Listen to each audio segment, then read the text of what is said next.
177, take one. Stand by.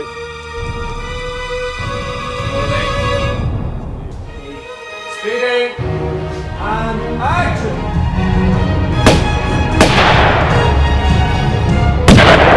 The whole idea for the script came from stories that I heard when I was a kid, growing up in Cavan. And this fascination I had with some of my neighbours who were farmers by day, gunmen by night. I got a phone call from Anthony Fox. He asked me to go along to a reading that he was having of a script that he had just written. I had seen his movie, Dublin Story, and I thought it was incredible. I thought he had a real filmmaker's vision. For the first time as looking at an Irish director, I thought, my God, this guy's actually he's like a world director. He came up to me afterwards and he said, I like the script. And then fast forward a few months later, and I asked him would he direct it, and that was the turning point really in this whole journey. Was when he said yes, I would. The Attic Studio was set up in 2003, and the whole idea of it was to bring people together that were talented and hardworking. So there was a couple of readings in the Attic Studio, and a lot of people gave their feedback. Graham came up with the whole concept of giving them a graph and see where characters fitted in, story, what they didn't like, what they liked. So there was a lot of really interesting and diverse feedback and what people wanted to see in the film and where they wanted to see the film going. They approached me about a script that they wanted a reading for, so I went along to the reading and gave feedback along with a lot of actors who were there that day way back. And the big thing that came away from it was that it caused massive debate and passion from the audience. A very special story, a true story, very special story about our fractured history in this country and what it caused at a very personal level. And both of us just knew that, defo, okay, we've got something here that we can work with and run with. We spent the next basically a year and a half working on the script, refining the script, condensing it, turning it from something that was that had a lot of storylines and a lot of characters, turning it into something that was a bit more streamlined and that was a bit more cohesive. So the next step was to go make the film, and I raised $5,000 from a developer. He said I'll always give someone a dig out. I phoned him up and he gave me $5,000 check, and I knew that was enough to just start the process. Graham and Anthony had decided that this movie was going to be made, no matter what. And Graham had been very clear about the fact that he was a director and he wasn't going to produce it. We spent a lot of time trying to figure out ways of financing the film, of getting the film made. But it was only when Patrick Clarke got involved as a producer that he came up with the model that we eventually ended up shooting with. Like Anthony didn't really have a plan, so to speak. He just knew that he wanted to make a movie at all costs. He'd written the script, he spent years over it. He'd seen a film that I'd done before called Beyond the Pale. He kind of knew about my journey in taking that from script literally up to the screen, putting it in front of an audience. And so that's the reason why he came to me, because he wanted to see if I'd be interested in helping him do the same. I told him we were going to make a movie, and he said, how much have you got? And I said, I've got 30. He said, okay. He said 30 grand, and he was really relaxed and really focused. He said, okay, 30 grand. He said, that isn't enough to make a film, but it'll make you a trailer. And he said, best of luck. And split. Bought him a beer, and that was the end of the conversation. I just remember saying no on at least 3 occasions to being involved in this project in any capacity, and then a couple of months later I ended up in the field in Cavan. 10 days, I'll never forget it, 10 days later he phoned me and he says, how's everything going with the film? I said, it's going really good, Patrick, but we need you, man. Is there any way you come on board? And there was a big massive gasp at the other end of the phone. He went, ah. And he says, okay, we need to go to work today. Literally, right now, we start work. And that was the beginning. I was so impressed with the work Erin had done, with the work Anthony had done in driving this thing forward, in putting it together, and creating this package that I thought, well, this has to be helped. And if I can help it in any way, well, then that's what I'll do. On the first day of shooting, we shot the mental hospital sequence. And I remember being on my mark, and Fergal was lighting the scene, and Graham was just talking in my ear, and this fella came walking down through the set, and he was a Cavan man that kind of would know me from when I was a kid, and he said, "You're making a film here," and I was like, "Yeah, we're just about to shoot a scene." And I said, would you invest a few quid? And he did. Anthony had put together a small pot of money, if you like, enough to put the trailer together, and more was needed and needed quickly. So I started to contact some of my clients, some of my friends, some family people, and started to bring in investments in the film. We put together a couple of trailers and a very strong presentation package and went out and sought investment.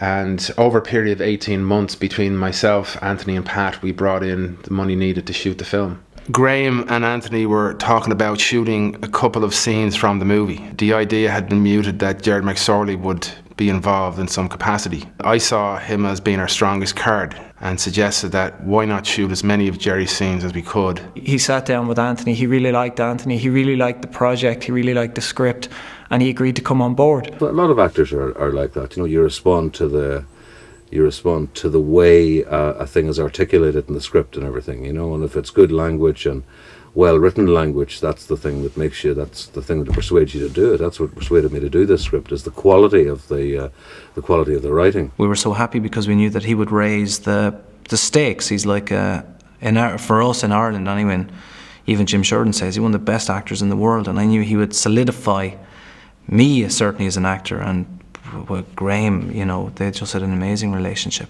It was a bit daunting at first, working with somebody of his calibre, somebody who has been doing what he does for so long and at such a high level. But very quickly, very, very quickly, we got into a rhythm that we worked together quite well. He trusted me, I trusted him. Love working with Cantwell. He's a great director. I'd come into this job with a degree of uncertainty about whether or not I should continue as an actor. But Graham Cantwell is such a caring director that he's persuaded me that the job is wonderful and enjoyable still. So that's a big thing for me here. Through the Attic Studio, I'd worked with hundreds and hundreds of actors, and I'd built up a level of trust with all these actors, and I knew going into the film that I was always going to cast from the ranks of the Attic Studio, because I'd known these actors for so long, and because I knew what they were capable of, and I knew that they would trust me enough to be able to give me what I needed. There were a lot of actors that were used who are incredibly talented, and they actually were found in the Attic Studios. And if it wasn't for the Attic Studios where I started off, then we wouldn't have been able to make the film. The scariest part for me was doing the screen test for the lead. And I knew it was going to come up. It was a kind of an unspoken thing between myself and Graham. And I knew instinctively he was going to ask me to screen test. I wanted to make sure if we were putting a film together that he'd be able to carry it off, that he'd be able to carry off the lead role and basically carry the entire film on his shoulders. Graham approached me to workshop a scene in the Attic Studio with Anthony. It was a scene between my character Edward and his character Anton. And I didn't realise it at the time. Apparently it was a screen test of some description. And that was probably the first. There's always loads of sweaty moments, but that was one of the first ones. It was a scene from the script, a kind of a key moment. I think it was around the time of Edward and Anton actually squaring up to each other. There was definitely a lot of antagonism needed for the scene. And luckily enough and happily enough, Anthony was brilliant in the scene, and Cillian as well. And I was very, very relieved, because then I could move on and get the character down and all that kind of stuff. So we got together a great team of actors. We had obviously Anthony Fox in the lead role, Laura Way playing Maria, Cillian Roche playing Edward, his brother, Andy Smith playing Brendan, Anton's best friend, Vincent Fegan, Sean Stewart playing the role of Stephen, Greet Van Damme, who played Sophie the French girl, Rachel Rath, Richard Wall and Rory Mullen, who played the Lynch Mob, Ronan Wilmot playing Johnny, Anton's father, and Gerry McSorley, who plays Lynch. Detective Lynch is a wonderfully complex, dark, mercurial.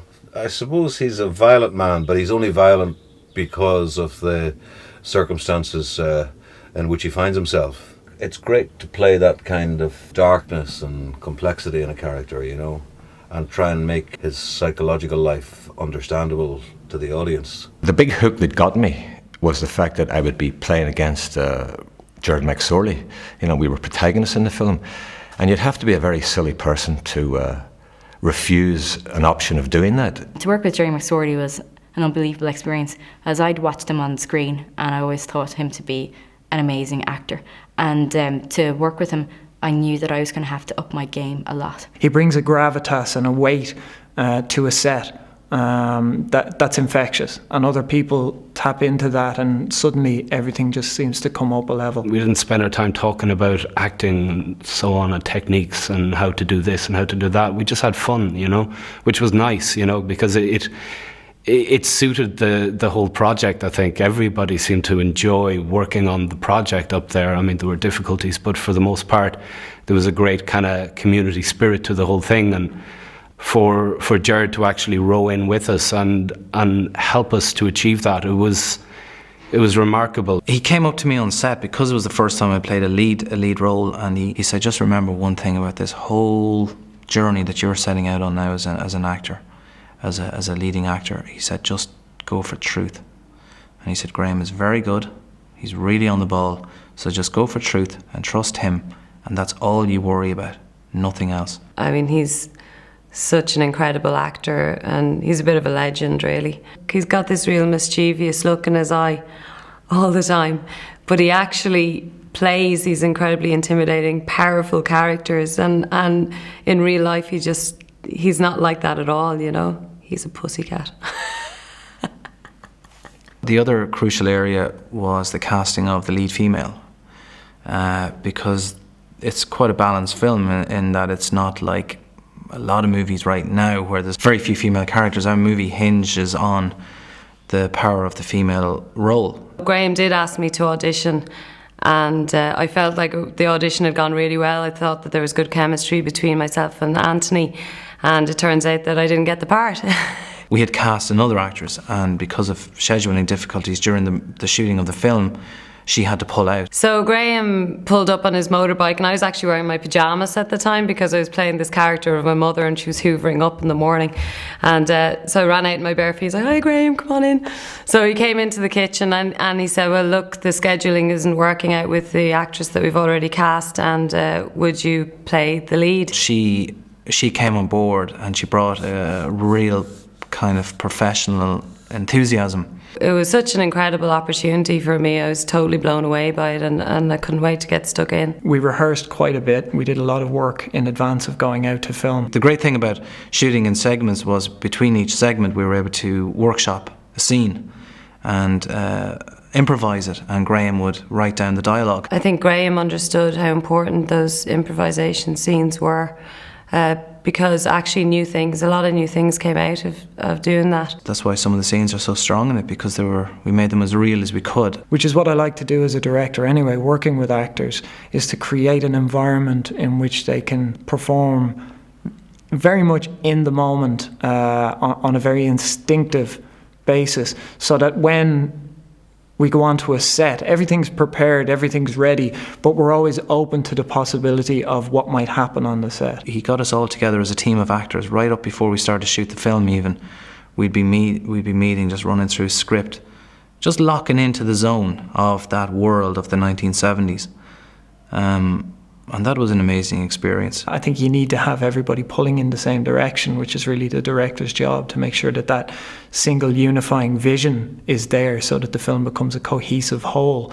But at the same time, each individual person, each individual collaborator is given the freedom to be able to create, to work within their own medium. We set about pulling together a team of creatives. We got Anita Delaney and Graham Williams, who came on board to work on the production design.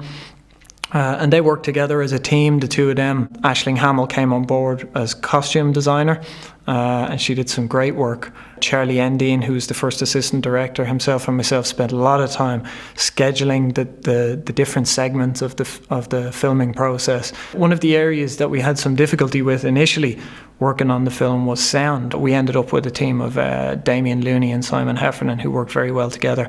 I was very lucky to have continuity supervisors, San Davey and Peg Looney, who were both very experienced. They were very meticulous, very detailed. Then there was Lynn Fletcher, who came on board as makeup. She had worked with me previously on The Colbo Kids. She brings a very natural style to her makeup. She also loves working with blood and guts quite a bit, which this film has quite a lot of. Kathy Brady, I think, had more jobs to do than anybody else on the set. She was the stills photographer, she was the production assistant, and she became the associate producer. We really couldn't have made the film without her, and she brought an awful lot to the set in terms of enthusiasm and her attitude.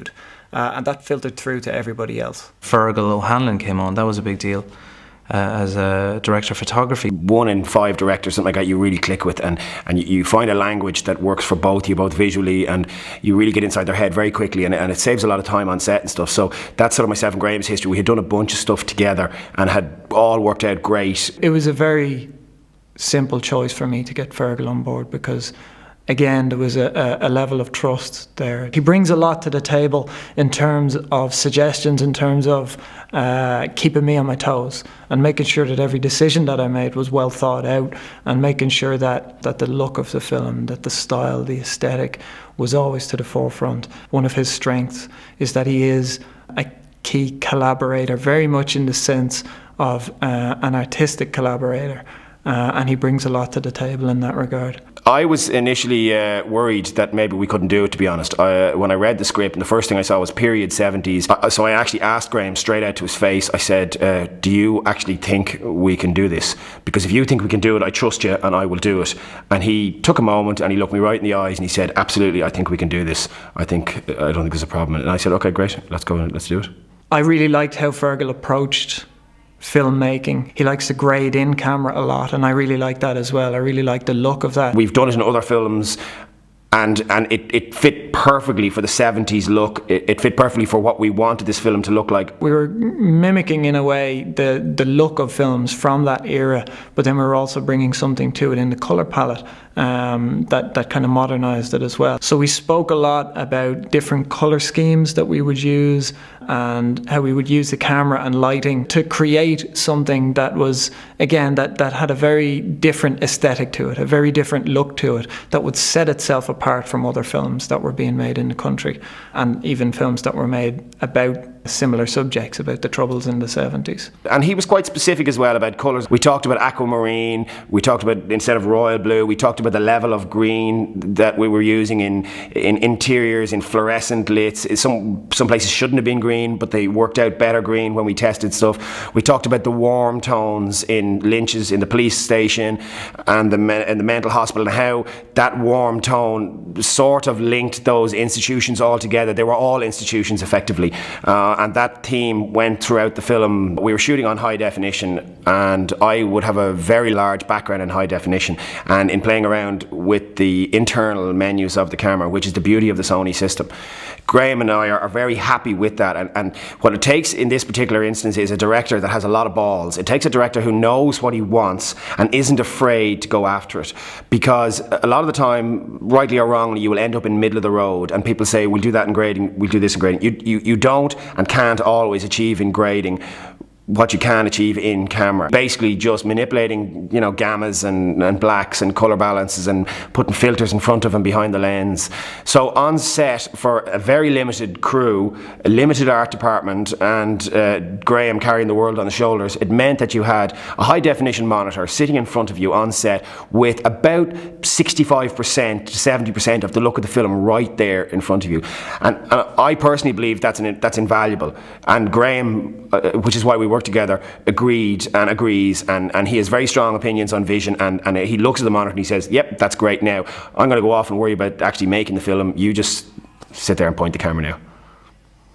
Shooting in Cavan brought a real earthiness to the whole project. It meant we were very settled there. There was a generosity of spirit up in Cavan that I haven't found very, very much elsewhere. Film crews can be awkward for people who are just going about their daily lives and business, but the people at Cavan were very good humoured about it. We were living in people's houses, and they were more than generous. Everyone, food, coffee, tea, whatever you wanted. There was nothing we couldn't have or couldn't ask for. They would literally shut down roads, upturn tractors. They would do anything we asked them to do. So we were all up in loads of different houses around Cavan, up by Virginia, and it was absolutely beautiful. Physically, it's a beautiful country. It's part of the drumline country, you know, with a little hillocks that stretches right across Ireland, and it's beautiful. And the beauty of the landscape, as you can see around here, is amazing. I mean, it's a beautiful part of the world in which to be filming. And, you know, going up to the local pub at night and having a few pints with the crew and everything, playing a bit of pool and having a few drinks has been great, and the locals have been extraordinary in the hospitality now. Pretty much all filmmakers come up against problems when they're shooting films that they have to overcome.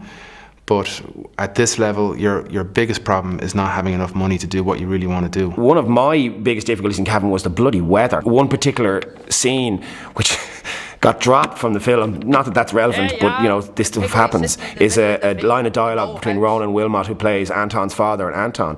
And I put up probably 80 yards of silk, and I mean every single piece of white silk material in the van, on stands, on poles. I reversed the truck up. We made a wall of silk about 80 feet long to cover the side of the house to get 3 or 4 lines of dialogue shot, reverse shot. We went to enormous amounts of work to shoot this line, and then it got dropped. You know, but that's life. But there's some people, when you look back at it and you go, God, why did they even help us? There was nothing in it for them. And our armourer, Paddy Condren, supplied all the guns and the weapons you see in the film and the military uniforms. He's got vast experience working as an armourer and as a stuntman. And to be honest, we really couldn't have made the film without him, because he brought so much to it. He brought a level of expertise working with firearms. He also brought great humour to the set. He was non-stop. He came out in the middle of the night. He came out when it was wet and raining, and he never complained once. So we really do owe him a debt of gratitude. We had some serious situations where there was about 6 productions going on in Ireland simultaneously, and there was no sound people to be had at all. So I think over a 9-week period we had about 7 different sound operators on the production. I was one of them. I was at home one day and I got a phone call from Anthony Fox, and he was almost in tears. I said, "What's wrong with you?" He said, "I'm after slipping down a flight of stairs and breaking my foot." And I couldn't believe what he was telling me, because it meant that the likelihood was we weren't going to be able to film. So he had a chat with his doctors, and the doctors told him that he'd be in a cast for a while, but that then he could get this special boot, which he went for. He got this boot which allowed him to walk, and it kept his foot raised off the ground. He'd broken 3 or 4 of his metatarsals. So when we went out to film, Anthony had to wear this boot, so we had to shoot everything from the waist up. Or if we did have him in regular shoes, he couldn't actually wear the shoes and walk, so he'd be stood in position. So I had to rework a whole load of scenes where I had intended him to come walking in and out.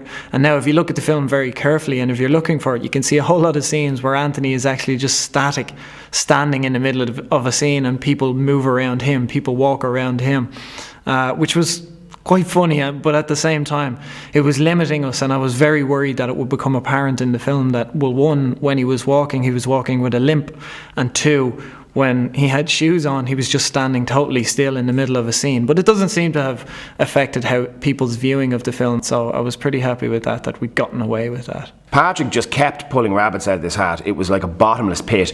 Graham needed and wanted a 70s, full-on 70s Saracen. The British Army, the large, heavy British Army military vehicle that they used to block roads that couldn't be run over, run out of the way. And we also wanted British Army jeeps. Patrick, I don't know how or where, and I don't want to know, but came to our location one day, we were having lunch, and said, "Fergal, your vehicle's outside."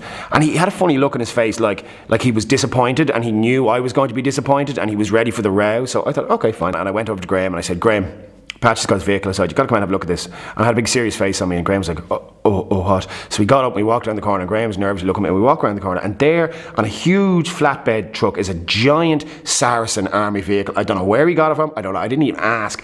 I was afraid to open the door in case there were soldiers still inside the bloody thing, wondering where they were and what were they doing in Cavan. And I went back into Patrick and I said, "You know what, you are the man." Then we went out and we shot the checkpoints in, and we backlit the whole thing, and we probably could have used a skip on wheels in the end of the day. But in fairness, all joking aside, he did an amazing job. He just constantly produced stuff that he shouldn't have been able to. It was his ingenuity and his imagination that really created a lot of this film. It's all right for me and Graham to have lofty notions, but you can't actually film a lofty notion unless it's in front of you. While we were in the midst of all this terrible weather and really cold, dark shooting, filming non-stop. Very tough situation. There was a lot of fun had as well. People had a lot of fun.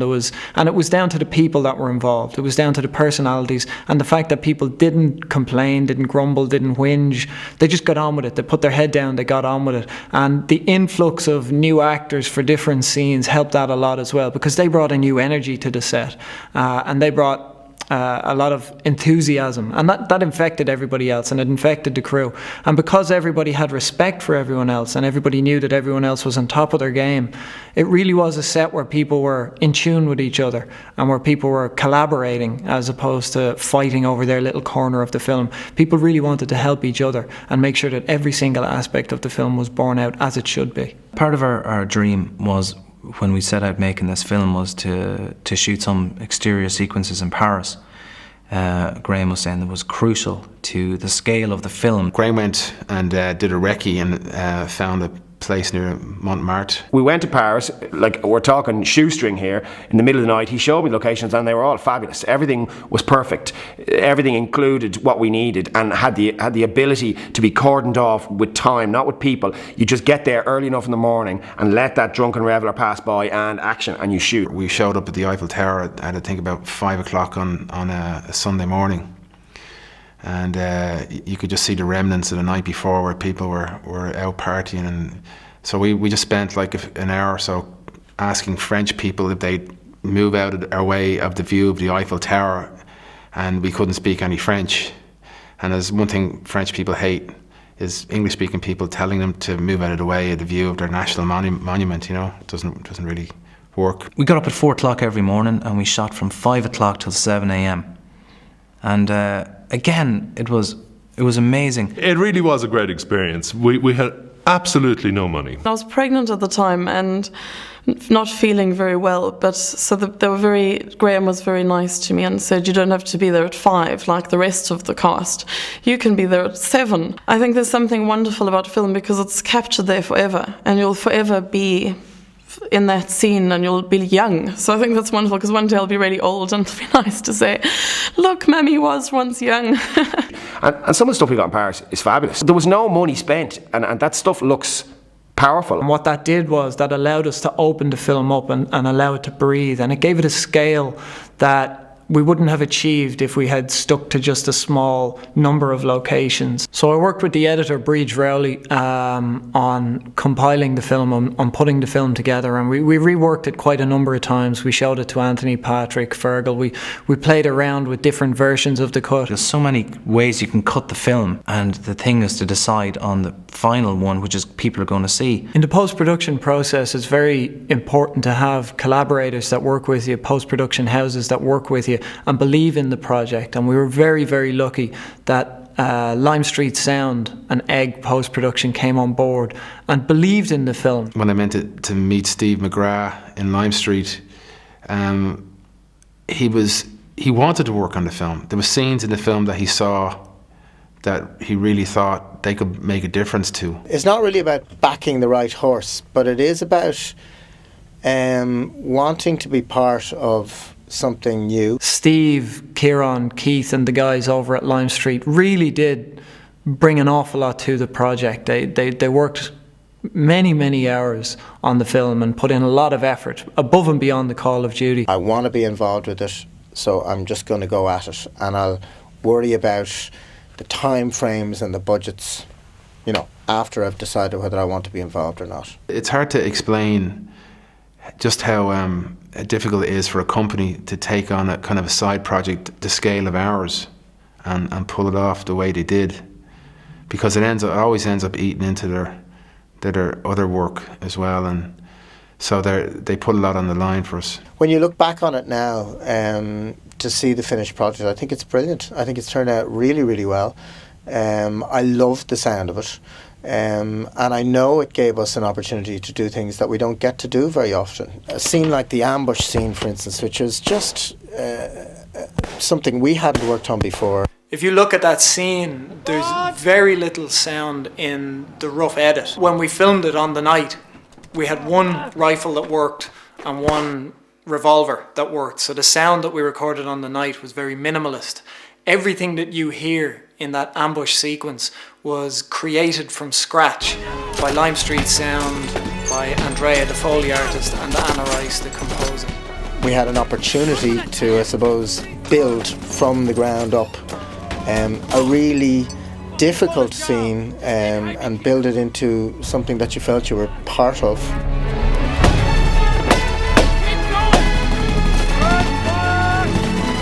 The grade is a huge part of it. Now, I've worked with the grader before, Eugene McChrystal in Egg, who's a very good grader and has a very good system in there. Eugene and Egg came in behind this project 100%. Patrick got great deals off the production houses. They saw the raw footage and they were really excited by it. They really gave it a lot of love. They really gave it a lot of attention, and I think that they believed in it, and they believed in us.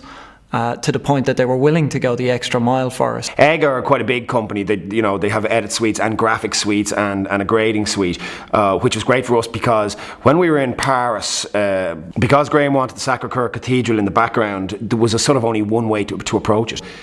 But all down the left-hand side were cars. And I said to Graham, don't worry about it, we'll just clone that out in graphics. And he was like, right. And I said, well, look, see, there's a bit of railing in the background, there's a bit of dirty wall, we'll just match that. I said, it'll be fine, trust me. As long as he doesn't cross over the cars, it'll be fine. So Graham went away, and then I thought, I wonder can we go that out in graphics.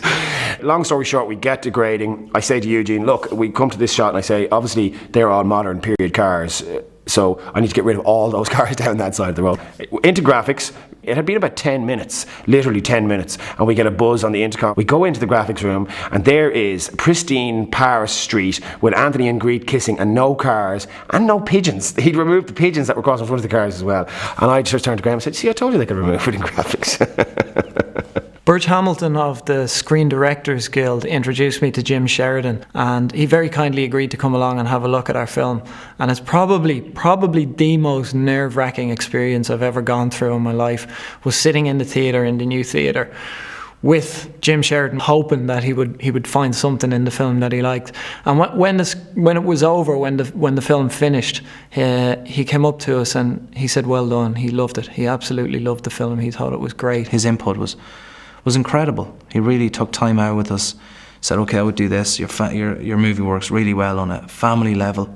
Dump your politics on the beginning of your movie. I've never come across anybody who's at that level, who's prepared to take the time to invest in young filmmakers the way he is. And he has such a generosity of spirit, and he is so experienced and such a good filmmaker that for us as a team of young filmmakers to get that kind of support and feedback from him was just incredible. In terms of the music for the film, a lot of it was led by Anna Rice and Graham Cantwell. I had a brief exchange with Graham Cantwell via MySpace. We talked for about a year because I came on board fairly early, which was great, so I got to know the characters from fairly early on when they were shooting, got to see some rushes, and was involved with a number of trailers. I asked her if she would score the trailer as a kind of a test to show to the producers, to give them an idea of what she was capable of. So she did that. She scored the trailer and she created a synthetic orchestral score for it, and the two guys, Anthony and Patrick, were blown away by it. And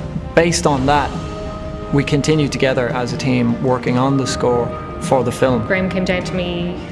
He used a lot of petrol coming down to Ashford, but it was great. I'd say he came down every 10 days, 2 weeks, and there were a couple of rewrites involved, just trying things out different ways. We got the Prague Philharmonic Orchestra to score the whole film, and that was phenomenal. Graham went over for all that. I'd heard the strings out there, gorgeous, lush, warm sound that they had, and worked with a wonderful conductor over there and worked through an interpreter, which was new and challenging, but it went absolutely great and very efficient, totally streamlined. It was the first time I'd heard the music live with real instruments and real performers. It was a very humbling experience to see all these incredible musicians composing this music together. It was incredible. Yeah, they did a great job together, and it's vital to a movie.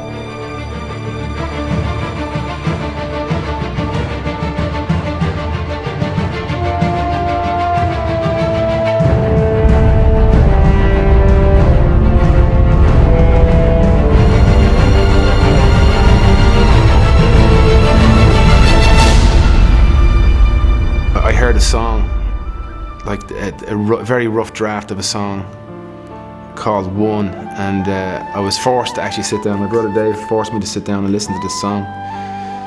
And he said to me, this song, the lyrics, they really suit the film you're making. And I thought to myself, yeah, right, Dave, you know, because what do you know?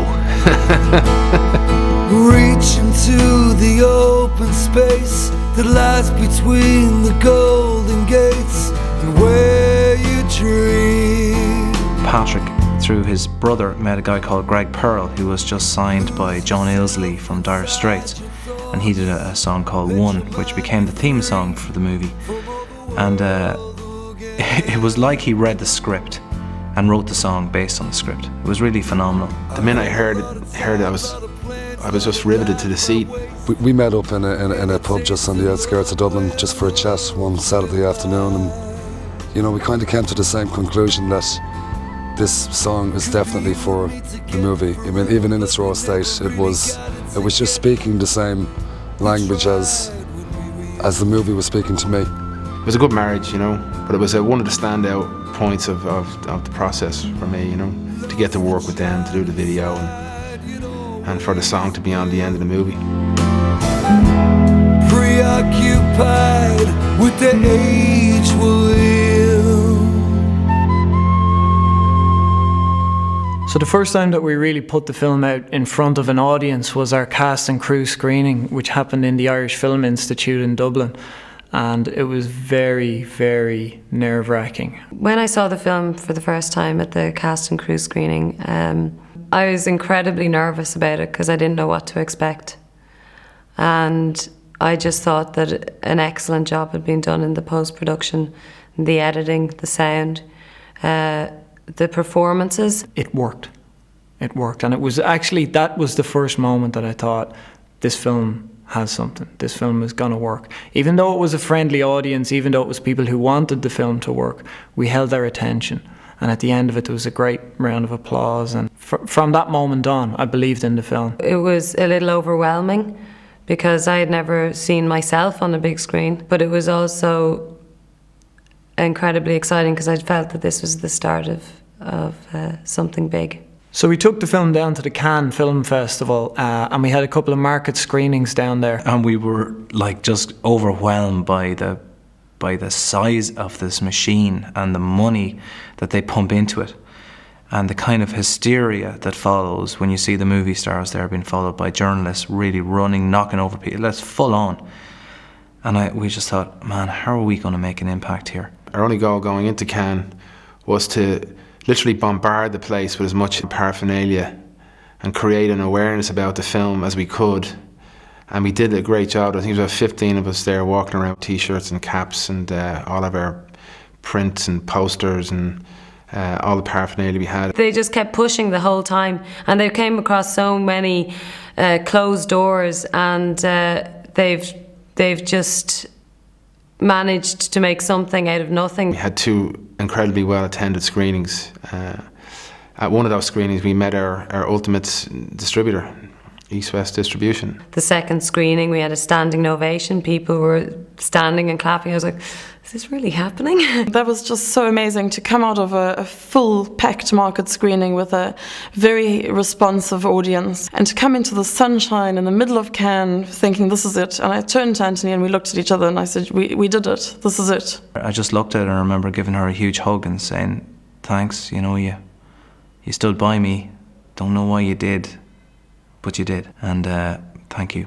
Anton was filmed over a 2-year period in various parts of County Cavan, but we hadn't realised how much the film had actually meant to the people of Cavan until we arrived at the premiere. To see the whole civic reception that was put out for myself and Patrick, producer and director, you know, everyone involved, it meant a lot that a film that was pretty much shot in Cavan. We spent many weeks shooting down there, and that means a lot, just for, not only for myself and the team behind Anton, but also for the Cavan County Council. And more importantly, the people of Cavan who gave over their time, their energies, their cars, their houses, whatever it took to make that film. It was a great homecoming for Anthony, and we were all delighted to see him get the recognition he deserved.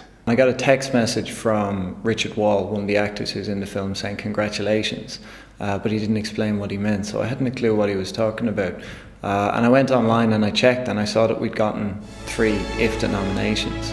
I really felt a great deal of pride and excitement when we got the 3 of the nominations, because it meant so much to the film, and in particular because Graham had backed Anna Rice, who had never scored a feature-length film before, and she turned in an incredible piece of work. And likewise with Fergal O Hanlon, it was his first feature and he delivered a stunningly beautiful picture. It was no surprise that Gerard McSorley got a nomination because he's one of the world's great actors. The most important award ceremony on Irish television is the IFTAs every year. That's it. There's nothing comes close to it, and it's becoming bigger and bigger every year. Yes, it was wonderful to get the call from Graham, to hear that there were 3 nominees from the film that we'd all worked so hard for a long, long time on, and to get the vote from the Academy members was great. To be there with the team on the night. From the beginnings, for a €5,000 start, that's all we had. To get that kind of recognition meant a lot. On a personal note, I was delighted when the producers of the TV show Ugly Betty gave my very close friend Eric Maybe's time off from his hectic schedule to join us at the awards, because he came over and presented an award at the IFTAs and focused all of the media attention on our film that night, which was incredible. In the eyes of the film industry, in the eyes of our peers, we were competing on a level playing field with films that had much bigger budgets and a hell of a lot more resources. So it was great for us to be able to stand up there with all those people and say that we were there on merit. It was a testament to everyone involved in Anton, from our incredibly supportive investors, cast, crew and loved ones who could share in this accolade with us. The greatest moment of achievement is that when I saw it in Dundrum Cinema, which is the biggest, best cinema in Ireland right now. That was the pinnacle for us of this film, to be seen in our country. Even though it's a small audience here and all that kind of stuff, it's to be recognised by your own people. It was brilliant because everybody that knew us was waiting for this moment, was anticipating this moment arriving when it would be released to the general public across the country. And it was a big, big moment. It was amazing, really, to see everyone there that had worked on it, to see audiences that paid to come to the premiere, and to see the reaction at the end. That's what came over, and that was the feeling in the theatre, that people got gripped by that this film on the big screen, just like a Tom Cruise movie or something, on a big screen, was all done by these people. It was a moment of triumph for me and for the people involved in the film, for the team, because from the first meeting I had with Anthony, where we sat down and we talked about the possibility of making this film, of putting it together, to that moment where it was out for the public to see, was a huge journey, a massive journey. When you go into a cinema with 300-400 people who not only don't know you but couldn't care less who you are, and watch your film, that's something I'll never forget. My first theatrical release, I'll never forget that moment where I actually walked into the cinema and there were posters when they've got Robert De Niro, Liam Neeson, Anthony Fox and James Bond coming out in a week. That was something. Yeah, it was a good feeling and great to be there with friends and a lot of people who'd supported us all along, who'd come to celebrate, and a really high feeling and proud. Definitely proud that it's done. I found it very moving. And I would have liked to have said a few words at the end, but of course I didn't want to upstage everyone, because I had the white jacket and nobody else had the white jacket. It's a very special experience, and it's a very unique experience to be able to do something like that, to put it out there.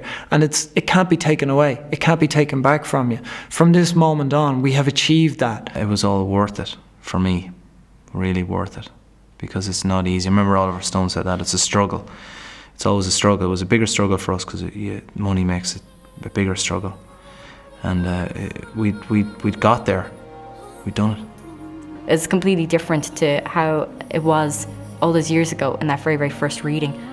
It's become real, and it's so awe-inspiring that something has come from that. It's absolutely fantastic. Everybody was in it to do the best job that they could do while they were doing it, and I personally thought it was a great experience, I have to say. We've had so many mountains to climb, and every time we get up to the top of one mountain, there's another mountain. It wasn't subsidised, it didn't get a grant, very little grants. It's 100% Irish, and the money was raised through private investors, ordinary people, ordinary Irish people who took a risk and a gamble on us.